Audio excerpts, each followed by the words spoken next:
I'll start it from the beginning. I got a mystery mark on my HSC results. Okay. Do you know what a mystery mark is? No. That's when you get 30 or below.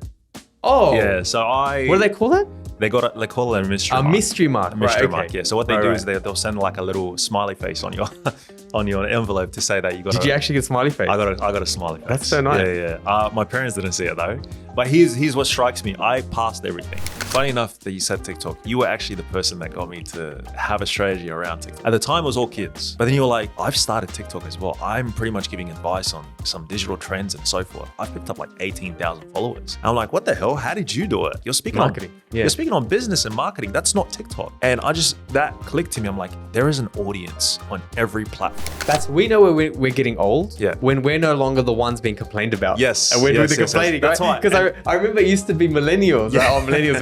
We're like, F you, like, you know what I mean? We're the millennials. But getting old, we're like, Yeah. these Gen The Zs. TikTok generation. Yeah. But this is the thing, right? Yeah. Like everything you said is right, and I've seen it and I felt it. And at the same time, there's people in our generation who are drop kicks too. Yes. We forget Yes. that. The thing is, Absolutely. what we do need to recognize, to your point, is like the generations are different, and that's okay. We cannot expect them to be like us. And what I wanted to say to these CEOs, you have no choice. You have to work with them. Welcome to Inbound Buzz. My name is Moby Siddiq, and today we've got a special guest who's not only a client of ours, but also a friend I've known for 5 years across a number of different companies. He's the head of one of Australia's most respectable renewable energy companies. He's worked at News Corp, PricewaterhouseCoopers, Volkswagen.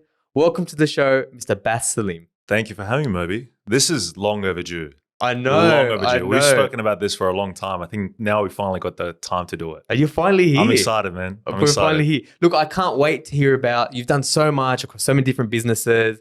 Love to hear about what you're doing now and some of the stuff that you do on LinkedIn as well. But before we get into it, just fill in any gaps for the Sure. listeners. Tell us a little bit about your background. I've been in my marketing career, it's probably been 12 plus years. Outside of that, I'm a Bulldog supporter.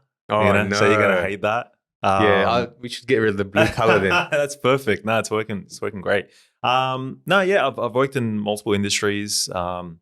Honestly, I just find marketing so fascinating, and it can be transferable across any industry. Any industry really needs marketing, whether it's offline or online. So it's a career that I think I was linked to since I was a kid. So, and I hope people can understand like where I'm coming from during this podcast. I won't go too deep into it, but yeah. No, it's all good. Yeah. And I like your perspective because you haven't just worked in automotive or finance or e-com or now home services, like across all of those. Yeah. And I've like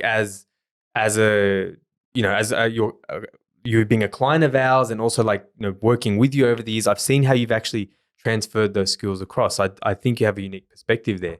But before we get really deep into it, Sure. I'm curious, did you go to university? And B, would you recommend, because sometimes we have a bunch of young listeners, so for the Yes. young listeners, Yes. would you recommend anyone still go university these days? Funny enough, I'll start it from the beginning. I got a mystery mark on my HSC results. Okay. Do you know what a mystery mark is? No. That's when you get 30 or below. Oh, Yeah. So what do they call that? they call it a mystery A mark. mystery mark. A mystery right, mark. okay. Yeah. So what they Right, do right. is they'll send like a little smiley face on your on your envelope to say that you got. Did you actually get smiley face? I got a smiley face. That's so nice. Yeah. My parents didn't see it though. But here's what strikes me. I passed everything. Made sure I passed everything. Right. I was at the time. I was really still trying to consider what my plan was. I had no plan whatsoever. I had hobbies. Hobbies were probably I was in, very. I like sports. I was good with my fitness. I was like maybe personal training might be a career for me, but honestly, it wasn't. It just ended up. I found out, thank God, very easily that it was a hobby rather than a career. But then I built my way up. I went to TAFE. I did business admin for Cert 3 and 4. And when I did that, I actually got qualified to, is it qualified? Did you say qualified? I ended up going to uni after that. I went to Western Sydney University, studied Bachelor of Business and Commerce, majored in marketing and management. But I always had a love-hate relationship with university. I don't think it's for everyone. Even if for these days that there might be some variables for people, they're either going for university because their parents told them to go to, or for their parents to tell other people, oh, look, my son or daughter are doing this. or you're really trying to prove yourself. But I don't believe that everyone knows what they want to do early on, straight after high school. There's a high, I think there was a study to say there was a high percentage of people doing a second bachelor's degree because they deferred the original one because it just wasn't what they're expected or what they were expecting. That could be probably to the teachers telling them, or fearmongering to say if you don't go to university, you won't adapt to anything. I'm not anti-university. I'm not pro-university. I'm always neutral. I think there are great resources online, free, paid, that are costing much less for you to go to university, for you to build up your skills and so forth. But that's also dependent on the individual and their motivation, whether they want to do that. If they go to university, there's always a push from lecturers to their professors or teachers to tell them you need to hand this in, and there's an expected timeline for you to hand it in, and you need to recite all these, and you need to get all these references, and there's always a structure for it. So it builds up that organizational skills for that. If you already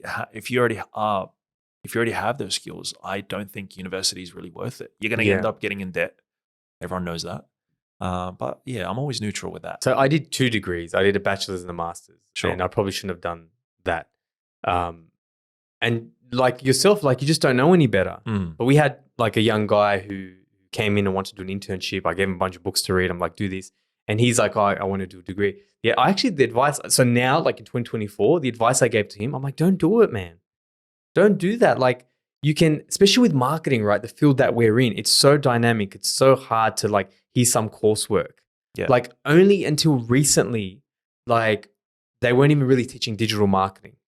Like when I did it, they weren't teaching digital marketing. I'll add on to that. I probably used up 5% of what I learned at uni to my current career throughout it all. Yeah, that's it. Yeah. Like this young guy said to me, I go, look, if you really want to, I don't mind the idea of doing a certificate or a diploma, something short, because at least it gives you that strategic thinking. Because the other risk is, so like I'm sort of probably a little bit like you, neutral, but also a little bit leaning towards don't do it. Because one thing I do, the thing that I'm guessing you like about uni too, it at least, like you said, it gives you structure. It gives you some strategy thinking. Yeah. Instead of, I need to do a Facebook post. Like, the problem with most marketers, they're very tactical. So it does give you some strategy thinking. So I think if you do a diploma or a certificate, something like that, like a year or 6 months, I think that's a good foundation. But apart from that, man, always apply. The main goal is to always apply for yourself to study and learn, whether that be at university, whether that's on your own free time. If you know a skill, or if you're building your skills to learn more and constantly learn, that is the goal. And essentially, that's how universities market it. But they've been failing at that recently because it's a one concept study all type of situation, expecting everyone to succeed. But people fall out of debt. They fall into debt, or sometimes they'll just literally just do it for their families. So yeah. That's not a reason. Exactly. But anyway, moving off that chapter's behind us now, thank God, no more university. Talk to me about self-branding, because you've got a little bit of a presence, you do some stuff online, you do some stuff on LinkedIn, but talk about how important what you've done and how important that's been for you in your career. Look, I think every person that's wishing to be successful or network or try to develop skills and showcase those skills somehow, LinkedIn is a perfect place for that.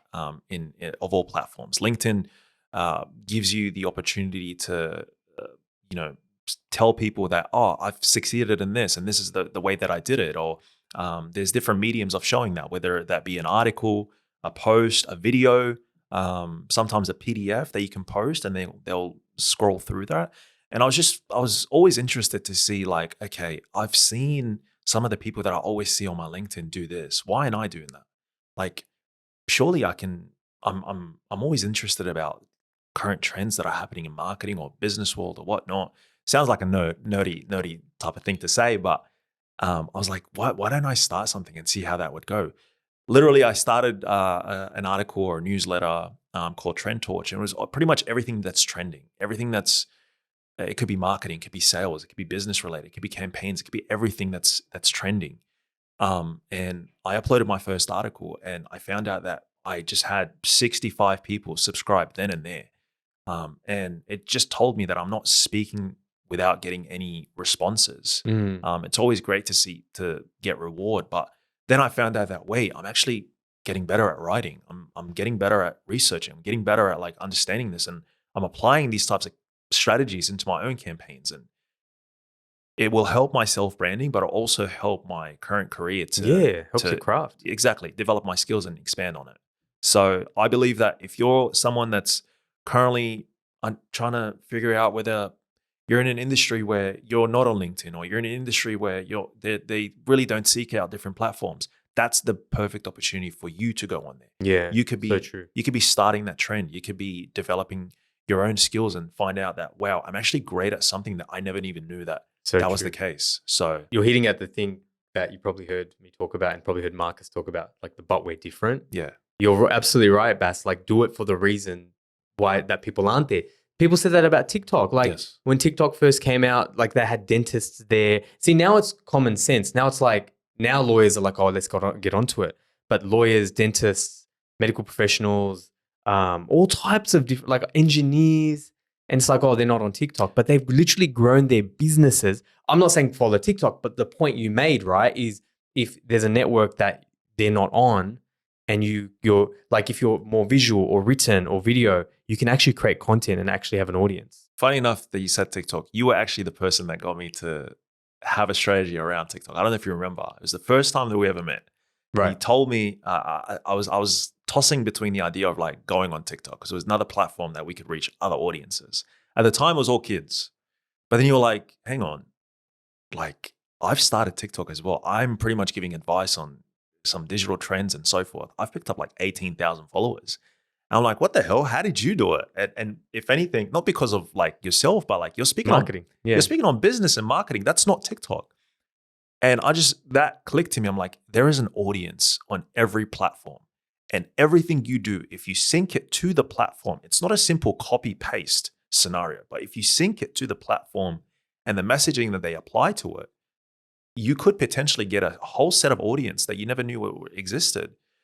Granted, LinkedIn does have some cringy posts sometimes. And there are people that are just talking for the sake of talking. You look at them, you're like, oh man, just like you don't talk like that in real life. You don't sound the way that you do. But you know, it is a professional platform, and but it makes sense. Every platform is different in its own messaging, but the result could ultimately be the same.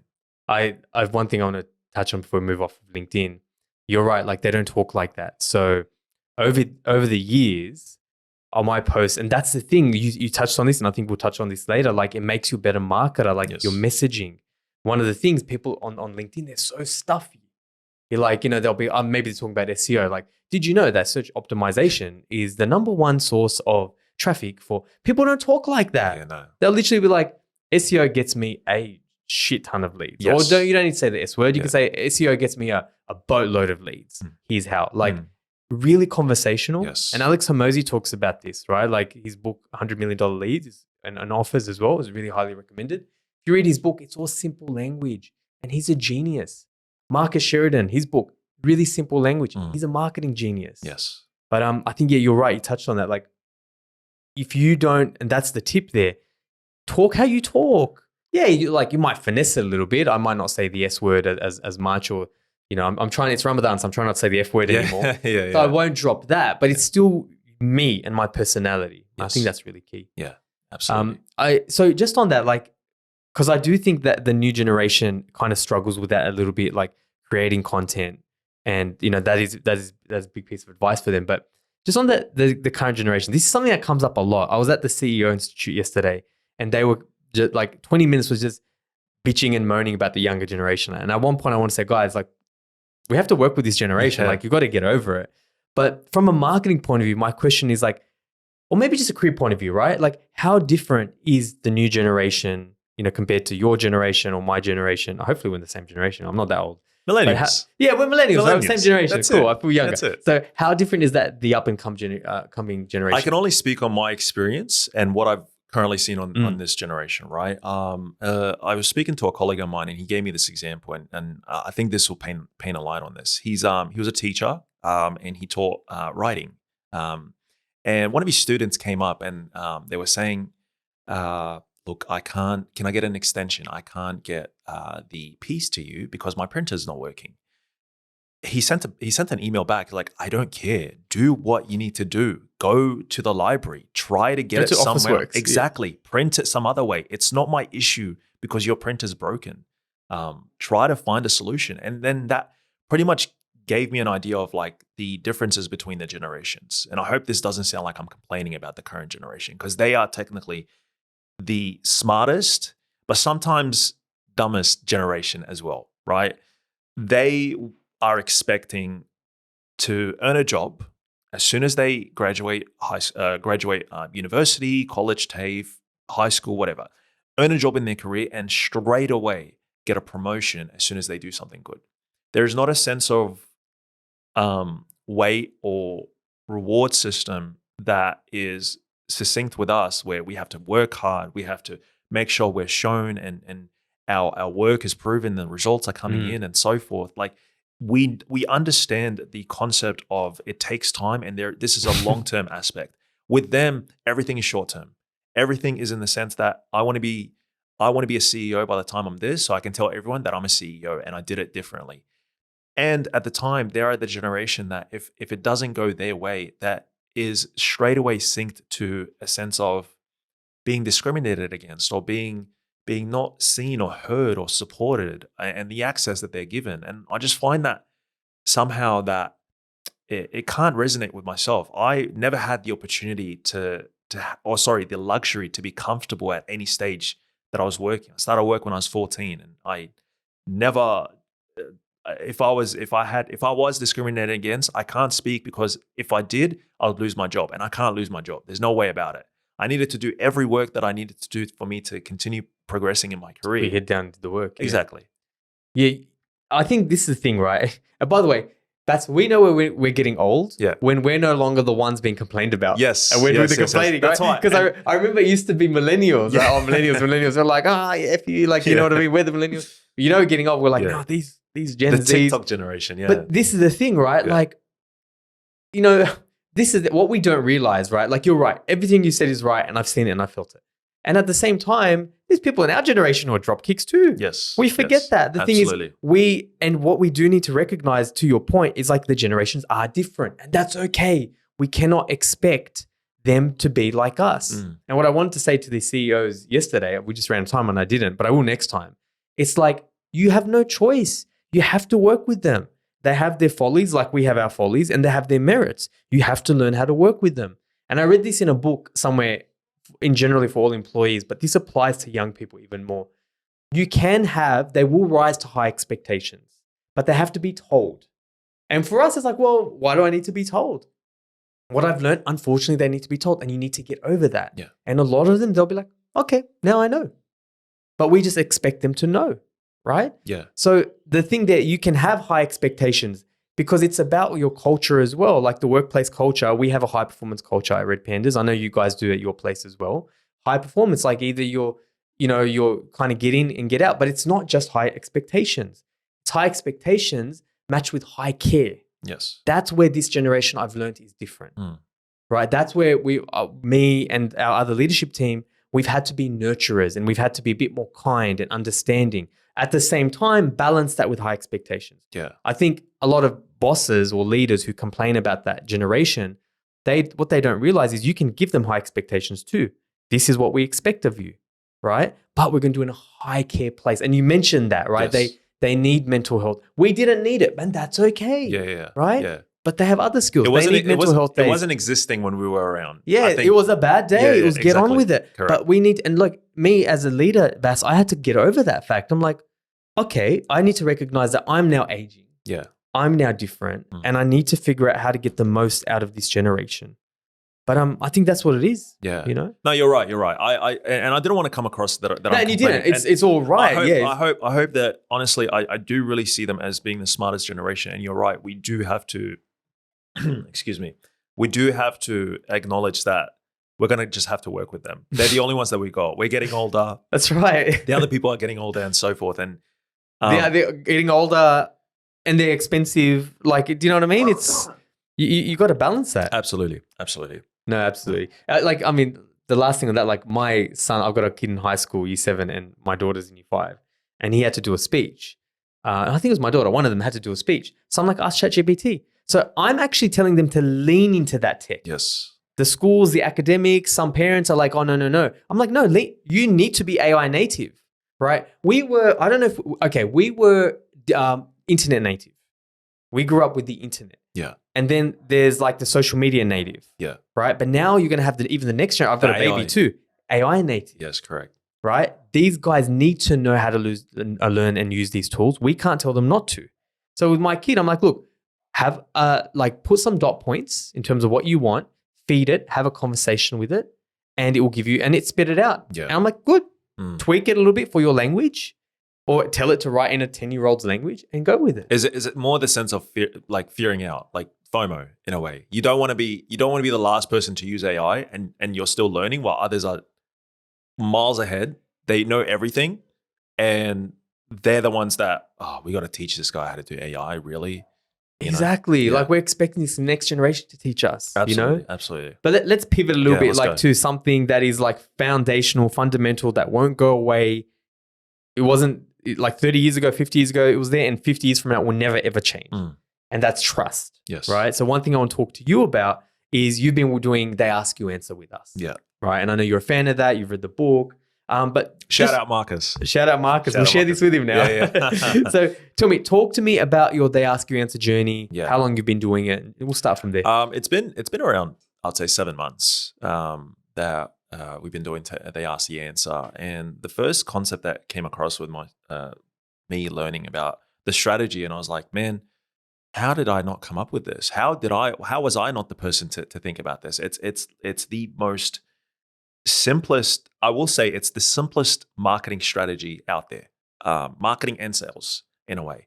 I found out that I do this on a regular anyways, but I'm not doing it to the sense that it's benefiting me, my customers, my audience, and so forth. So my first time, honestly, it was like a light bulb moment that already had a light bulb moment for Marcus when he done it 20 years ago? Yeah, almost, right? 2007. Yeah. Briefly, how would you explain They Ask You Answer? Like when you say it's the simplest, what is it at its core? So how I understand it is it's sort of moving into how your customers or your audiences, if they have questions, and whatever questions they have, you pivot and then you build your entire marketing strategy around those questions.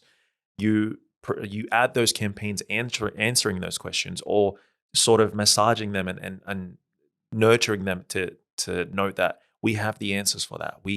You can go here and create the simplest form of mapping journey that there is, and whether that be through video, whether that be through everything they read and everything they position themselves, everything that they are around, you want to be the front face of having those answers that they have those questions for. So is that simple? Yeah. I mean, it's common sense, right? Absolutely. They have questions, concerns, you answer them. Yeah. And what They Ask You Answer does, you're right. Like it gives you a framework on how to do that. Definitely. But what's really, two things are surprising, like how simple it is, but also one, like how few people do it. Yeah. They think they are, but they don't do it. Yes. But on the result side, talk to us, and obviously without divulging anything sensitive, right? But obviously we respect that. But talk to us about some of the results so far. Yeah, look, from an organic point of view, we've actually increased by 6x, 6 times organically. People are visiting us, and we're sort of positioning ourselves as the center of our industry. Whether it's something that obviously we don't provide or we don't have within our company, we can be the industry leaders and educators around that as well. We can even send that customer to the right place, because you said it yourself. The most important part is the trust and reassurance aspect. They're having a complete trust in us. Even we're not being too pushy, too selly, too everything. We're just answering their question point blank. Simple as that. And that's resulted in not paid, but organic traffic really coming to us. And it's also really improved every aspect that we've gained, from the content that we produce to the communication that we provide as well. It's one good example of that. And anyone who doesn't know anything about They Ask You Answer, definitely Google it. But one of the types of content is versus content. Yeah. And you're right. You have to be really authentic. You can't just be like, okay, here's this product versus that product, but ours is better. You have to literally say like, this is what this one's really good for, right? And you guys will offer that, right? And this is the other thing. This is the differences between the two. Yeah. And the other thing has merits too. If you want A, B, C, if A, B, C is important to you, then the other thing that we don't offer is going to be better for you.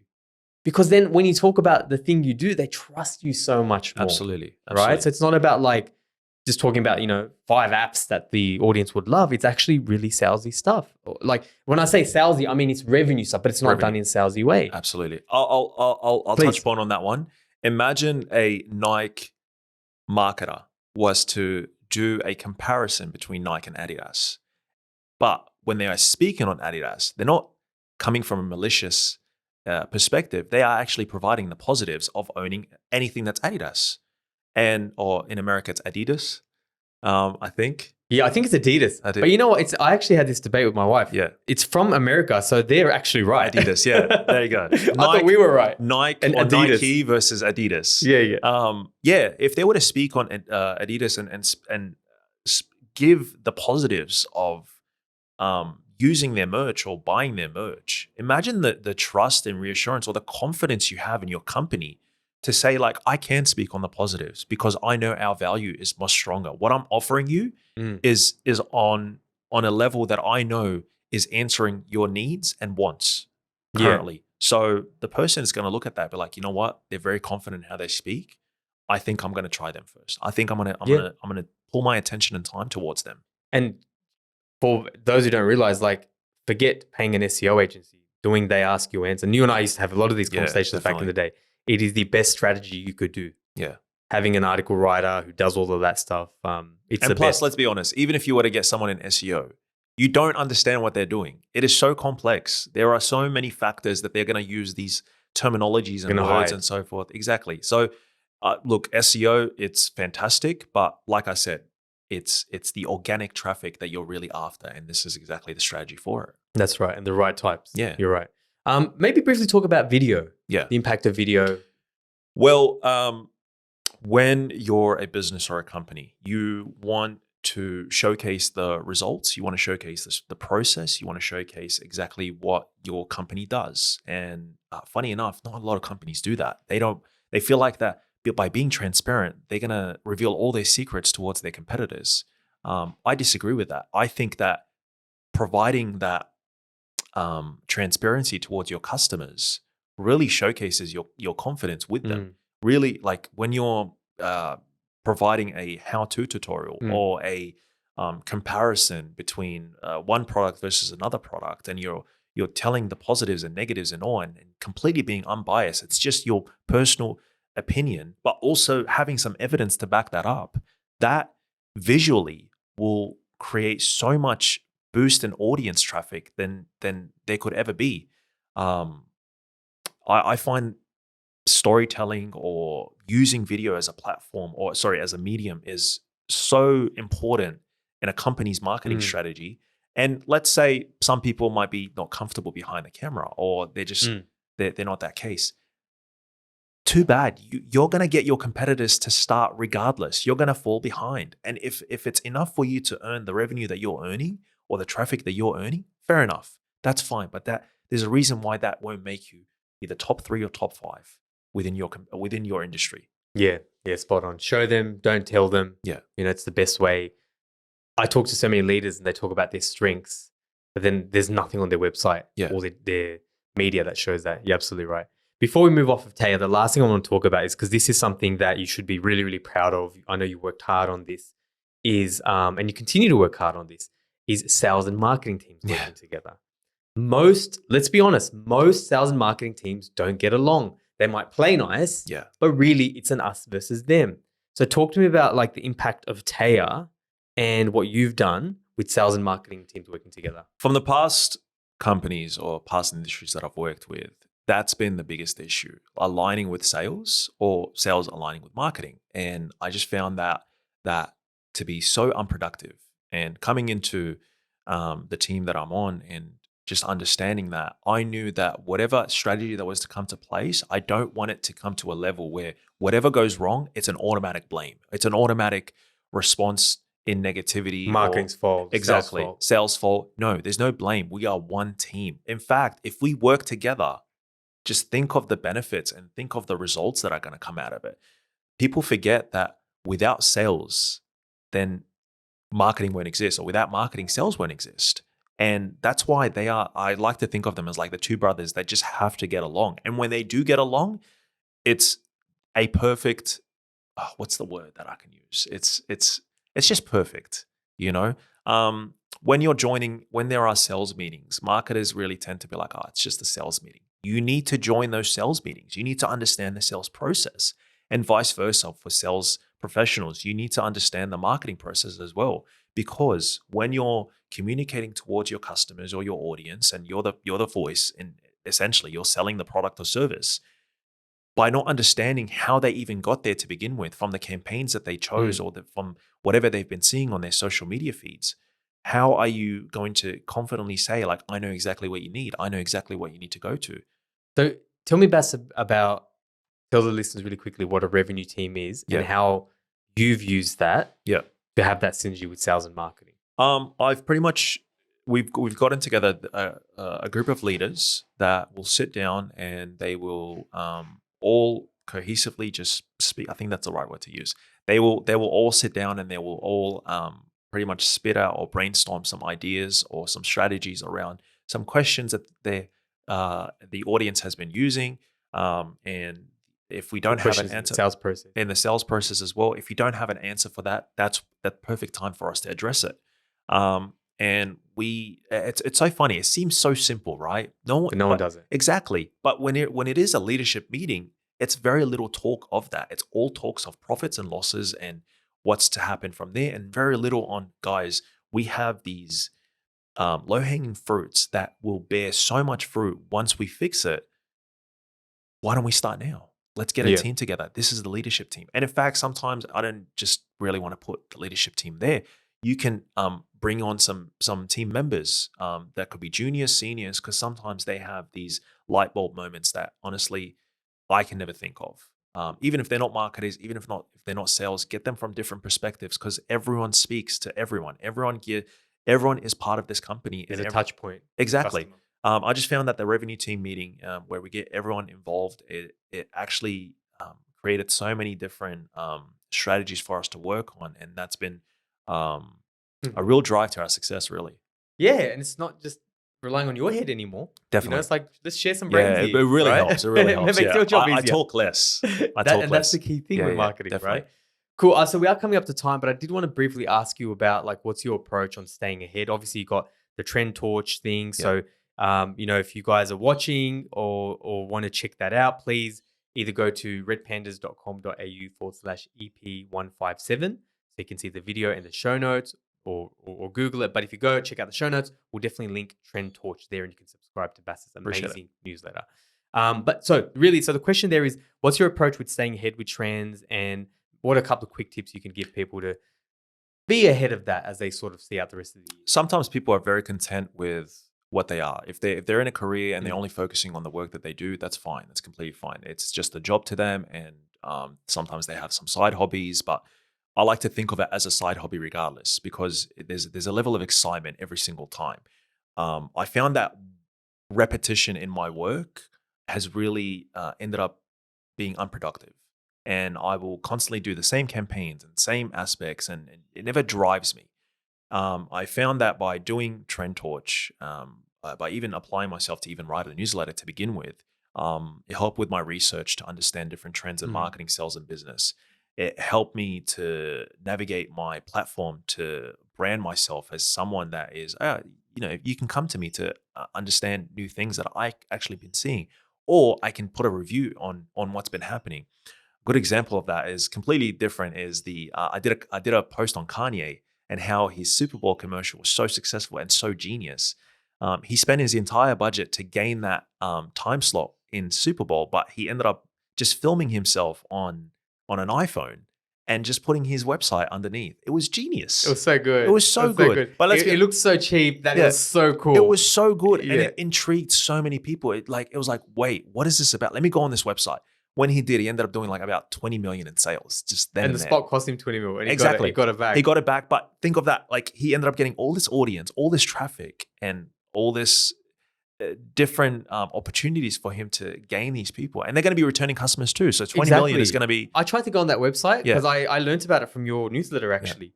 And everything was sold out, Yeah, there you go. right? And the thing about Not just that- sold out. Sorry to cut you off. Not just Yeah. sold out. They were all $20. Yes. Yeezys. Simple. Exactly.